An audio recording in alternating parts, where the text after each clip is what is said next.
आदमी पार्टी से जुड़ रहे हैं, अभी 2 दिन पहले भारत को दुनिया का नंबर 1 देश बनाने का एक अभियान उन्होंने शुरू किया, जिसके समर्थन में देश के अलग अलग हिस्सों के लोग जुड़ रहे हैं।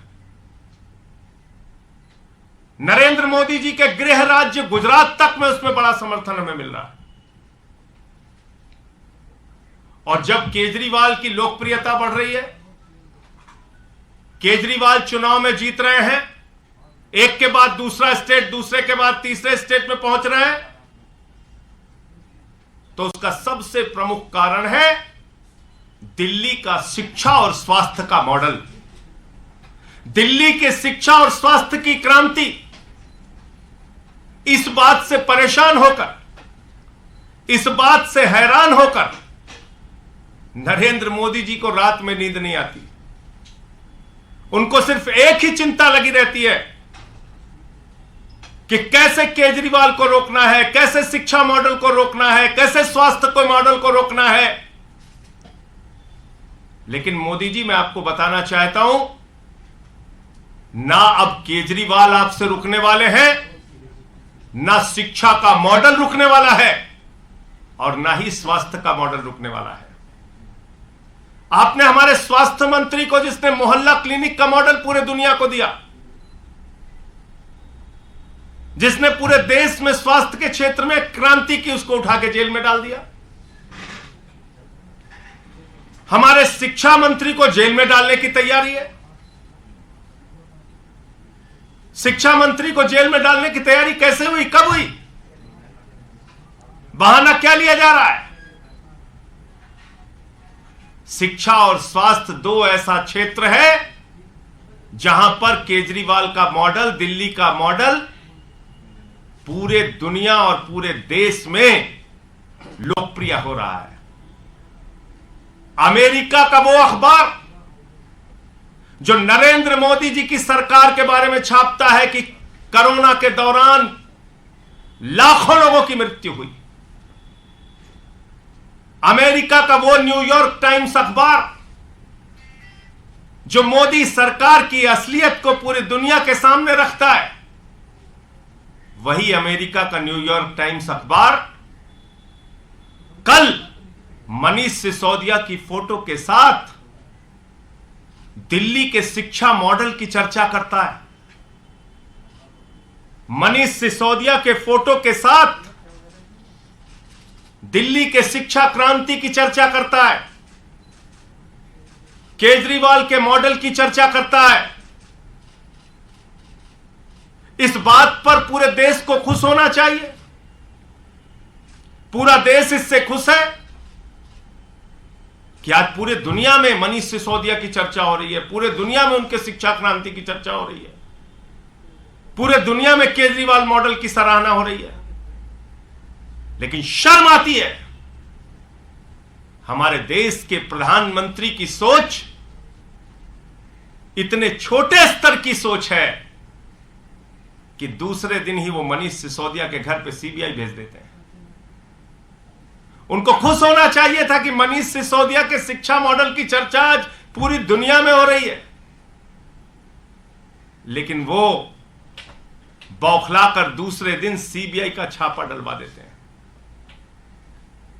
और मसला शराब नीति नहीं है, याद रखिएगा। मकसद शराब नीति की जांच कराना नहीं है, याद रखिएगा। किसी को गलतफहमी हो तो अपने दिमाग से दूर कर लीजिए। मकसद एक ही है, अरविंद केजरीवाल की बढ़ती लोकप्रियता को रोकना।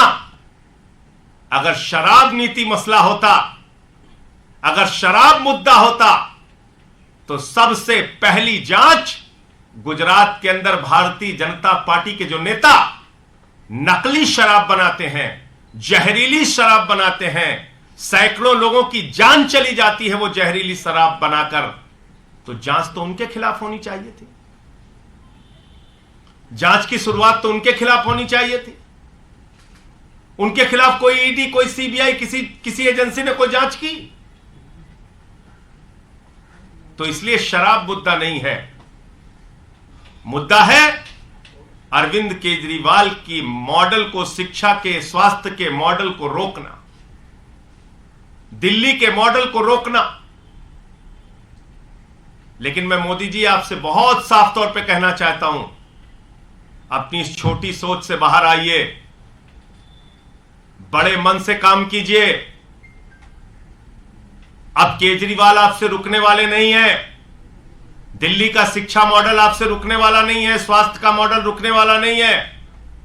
पहले भी आपने सैकड़ों प्रयास किए हैं, अब भी कर लीजिए। पहले भी आपने मुख्यमंत्री के दफ्तर पे सीबीआई का छापा मारा है, क्या निकला? आज तक कुछ नहीं निकला। मनीष सिसोदिया पे सीबीआई का छापा मार चुके हैं, क्या निकला? कुछ नहीं निकला। हमारे 40-40 विधायकों को पकड़ के जेल में डाला, कुछ क्या निकला? कुछ नहीं निकला। अब रोज सीबीआई ईडी, इन एजेंसियों को, दिल्ली पुलिस, इनको आपने मजाक बना रखा है। कराइए जांच, और हम तो स्वागत करते हैं, आप जांच कराइए जितनी जांच करा सकते हैं। न पहले कुछ निकला, ना अब कुछ निकलेगा।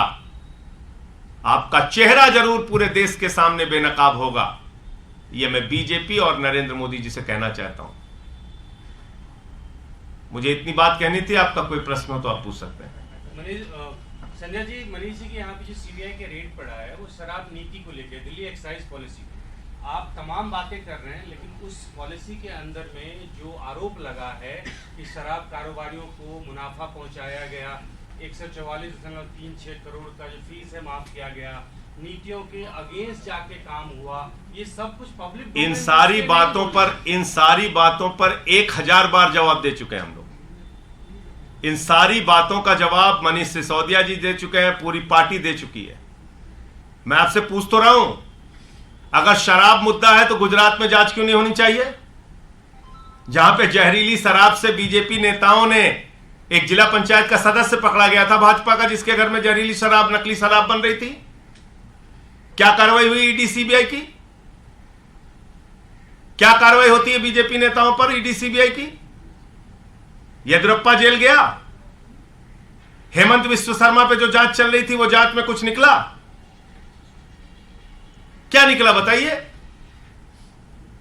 नीरव मोदी, मेहुल चौकसी 20,000 करोड़ लूट के भाग गए, कुछ हुआ?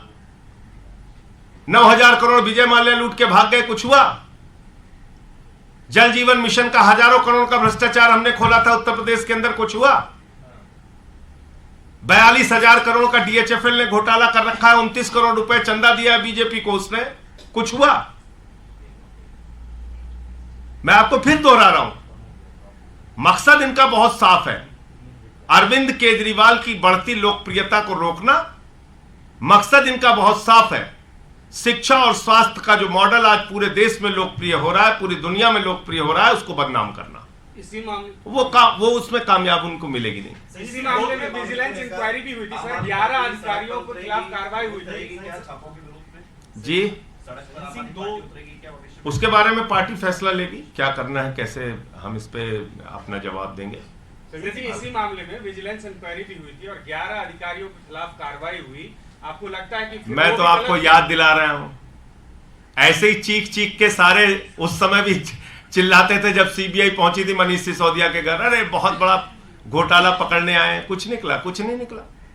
40-40 विधायकों को जब भी गिरफ्तार किया, इतनी ही गंभीरता के साथ, इतनी ही चिल्लाहट के साथ, इतना ही चीख चीख के, उस समय भी भाजपा ही चिल्लाते थे, इस पे ये निकल गया, उस पे वो निकल गया, इस पे ये पकड़ा गया, उस पे राजेंद्र कुमार के कंपनियां पकड़ी गई हैं, फ्लैट पकड़ा गया है, बचेगा क्या? हुआ भाई आज तक?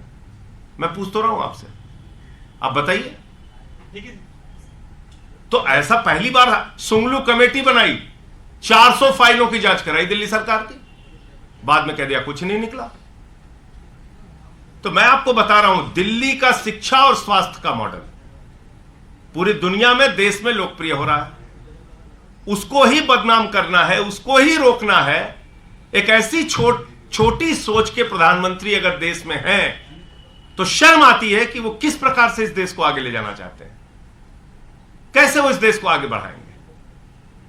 जिस देश के प्रधानमंत्री की सोच इतनी छोटी हो कि शिक्षा और स्वास्थ्य पे काम ना करने दे, अब बताइए कैसे वो देश को आगे लेके जाएंगे? क्या उनका सपना है इस देश के लिए? क्या सोचते हैं वो इस देश के लिए? कांग्रेस कह रही है कि कांग्रेस कह रही है, अच्छे से छापे कह रही पड़े है हैं कि तो कोई नहीं बचेगा, अच्छी कार्रवाई हो रही है। संदीप दीक्षित मैं ऐड कर देता हूं इसमें क्वेश्चन। पवन खेड़ा जी ने ट्वीट करके कहा है कि एजेंसी के निरंतर दुरुपयोग का एक बड़ा नुकसान यह भी होता है कि जब वो एजेंसी सही काम भी करे तब भी उसके कदम को दृष्टि से देखा जाता है, शक की दृष्टि से देखा जाता है। अब पता नहीं, कांग्रेसियों ने तो पूरे देश में अभी कुछ दिन पहले प्रदर्शन किया था ईडी के और सीबीआई के दुरुपयोग के खिलाफ। सारे मुख्यमंत्री, सारे नेता सड़क पे उतर उतर के चिल्ला रहे थे, गलती कर दी, गलती कर दी। तो कांग्रेसियों का अगर ये दोहरा नजरिया है तो वो अपना वो जाने। संजय सिंह की दो सवाल है। अगर आपका एजुकेशन और हेल्थ मॉडल सक्सेस है, जो ऐसा आप कह रहे हैं, हालांकि अपोजिशन पार्टी ऐसा नहीं मानती, तो ऐसा तो जरूरी नहीं कि अगर दो मॉडल सक्सेस तो बाकी के पॉलिसीज में, बाकी के नीतियों में कोई करप्शन नहीं हुआ होगा।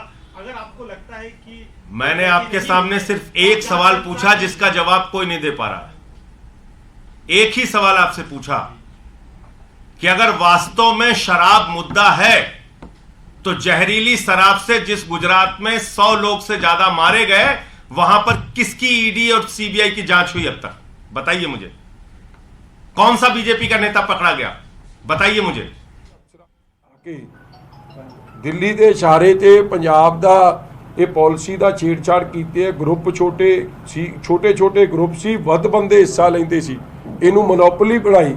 ਫਿਰ L1 ਕੋਈ ਵੀ ਲੈ ਸਕਦਾ ਸੀ, ਉਹ ਰੋਕਤਾ। ਉਹ ਜੋ ਕੁਝ ਦਿੱਲੀ 'ਚ ਕੀਤਾ ਉਹਦੀ ਫੋਟੋ ਸਟੇਟ ਇੱਥੇ ਕੀਤੀ ਔਰ ਕਰਾਇਆ ਉਸੇ ਗਰੁੱਪ ਨੇ, ਉਹਨਾਂ ਬੰਦਿਆਂ ਨੇ। ਇਸ ਲਈ ਤਾਂ ਇਹਦਾ ਵੀ ਸਾਹਮਣੇ ਆਊਗਾ ਸਾਰੀ ਚਿੱਠੇ। ਇੱਕ ਵਿਖੇ ਸਾਹਿਬ ਜੇਲ੍ਹ ਦੇ ਨਾਲ ਜੁੜੀ ਤੁਸੀਂ ਆਪਣੇ ਭਾਸ਼ਣ ਦੇ ਵਿੱਚ ਵੀ ਜ਼ਿਕਰ ਕਰ ਰਹੇ ਸੀ, ਹਰ ਪਲ ਜਿਹੜਾ ਲਾਈਫ ਦੇ ਵਿੱਚ ਕੁਛ ਨਾ ਕੁਛ ਸਿਖਾਉਂਦਾ। ਇਹ ਜਿਹੜੀ ਜੇਲ੍ਹ ਯਾਤਰਾ, ਇਹਦੇ ਨਾਲ ਤੁਹਾਡੀ ਪਰਸਨਲ ਲਾਈਫ ਦੇ ਉੱਤੇ ਕਿੰਨਾ ਕੁ ਅਸਰ ਪਿਆ ਜਾਂ ਬਦਲਾਵ ਆਇਆ? ਕਿਉਂਕਿ ਤੁਹਾਨੂੰ ਕਈ ਵਾਰ ਇਮੋਸ਼ਨਲ ਹੁੰਦੇ ਵੀ ਦੇਖਿਆ ਸੀ ਸਪੀਚ ਦੇ ਵਿੱਚ। ਕਿੰਨਾ ਕਿ ਢਾਹ ਅਸੀਂ ਕਹਿ ਸਕਦੇ ਹਾਂ ਤੁਹਾਨੂੰ ਜਾਂ ਤੁਹਾਡੇ ਪਰਿਵਾਰ ਨੂੰ ਜਾਂ ਤੁਹਾਡੀ ਆਨ ਬਾਨ ਸ਼ਾਨ ਨੂੰ ਲੱਗੀ ਹੈਗੀ?